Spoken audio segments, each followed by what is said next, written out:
আসসালামু আলাইকুম প্রিয় বন্ধুরা, সবাই কেমন আছেন? আশা করি অনেক ভালো আছেন। আমার পাবনার অঞ্চলে কিন্তু আপনার নতুন পেঁয়াজ অলরেডি রোপণ হয়ে গেছে।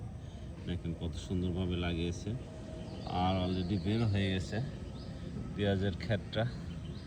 আসলে কিন্তু আপনার বাসা বাড়িতে আপনার টপের মধ্যেও কিন্তু এই পেঁয়াজ রোপণ করতে পারেন। টপের মধ্যে অনেক সুন্দর হয়। আর গ্রামে তো বোঝেনি, যাদের অনেক জায়গা জমি আছে অবশ্যই লাগায়। মাশাআল্লাহ অনেক সুন্দর লাগেছে। আর পাশে যদি দেখাই, দেখেন আমাদের আপনার অঞ্চলে রসুনটা এইভাবে কাদার উপরে লাগিয়ে রাখে। এই যে মাশাআল্লাহ অনেক সুন্দর। পরন্ত বিকালে আপনার মুহূর্তটা অনেক সুন্দর লাগছে, যা বলার মতো না। আসলেও যখনই আপনি একটু ফাঁকা স্থানে যাবেন, ফাঁকা জায়গায় যাবেন, মাঠে যাবেন, আপনি ঘুরলে মনটা অনেক ভালো হবে। দেখেন আমি পেঁয়াজের আইল দিয়ে যাচ্ছি।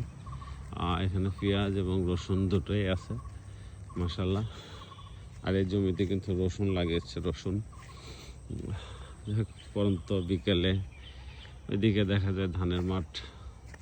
আলহামদুলিল্লাহ অনেক ভালো লাগে। যাই হোক, আমি কিন্তু প্রায় আপনার মাঠ পরিদর্শন করি। আমার অনেক ভালো লাগে মাঠে বেড়াইতে, কারণ প্রকৃতি দেখলে মনটা অনেক পরিবর্তন হয় এবং অনেক ভালো লাগে। হয়তো শহর বন্দর আর ভালো লাগে না, ইট পাথরের গড়ানো শহর। যখন তো একটু মন খারাপ হবে, একটু জমির আইল দিয়ে একটু হাঁটবেন, সবজি ক্ষেত দেখবেন, গ্রামের মানুষ কীভাবে চাষাবাদ করে সেটা দেখবেন। মাশাআল্লাহ দেখে অনেক মনটা ভালো লাগবে।